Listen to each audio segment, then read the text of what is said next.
겨울밤이 깊어지면 우리 삼남매는 이불 속에 배를 깔고 귀를 쫑긋 세우곤 했습니다.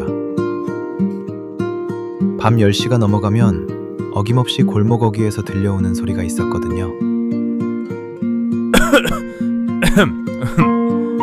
쩌렁쩌렁한 아버지의 헛기침 소리였습니다. 그건 단순히 목을 가다듬는 소리가 아니라 가장이 집에 왔다, 다들 맞을 준비해라 하는 호랑이 같은 신호탄이었지요. 그 소리가 들리면 우리는 아빠 오셨다 하고 현관으로 뛰어나갔습니다. 아버지의 손에 들려있을 누런 종이봉투, 식어서 눅눅해졌지만 세상에서 제일 맛있었던 옛날 통닭 한 마리를 기대하면서 말입니다. 현관문을 열면 아버지는 늘 불쾌하게 취해 계셨습니다. 찬 겨울바람을 잔뜩 머금은 아버지의 가죽 점퍼에선 알싸한 소주 냄새와 매캐한 담배 냄새, 그리고 설명하기 힘든 바깥 세상의 고단한 냄새가 났습니다. 우리 강아지들 안 자고 있었냐? 아버지는 까칠한 수염으로 제 볼을 비비며 호탕하게 웃으셨습니다. 어머니는 또 술 드셨냐며 잔소리를 하셨지만 아버지는 남자가 사회생활하다 보면 그럴 수도 있지 하며 큰 소리를 치셨습니다.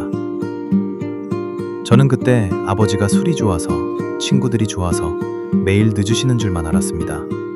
세상에 무서울 것 하나 없는 천하무적 대장부인 줄만 알았죠.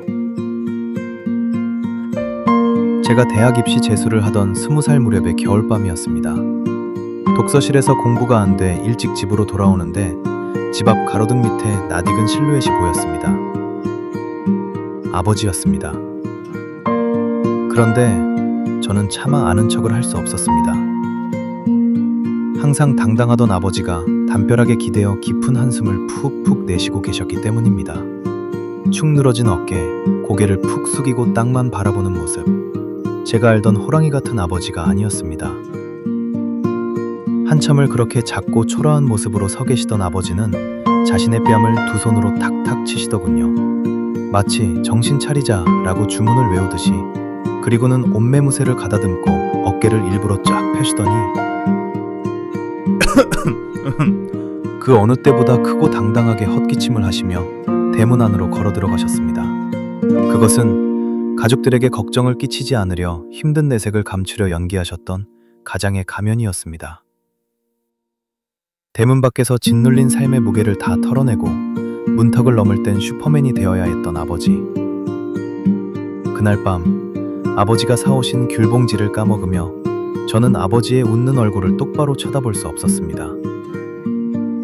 세월이 흘러 이제 제가 그때의 아버지 나이가 되었습니다.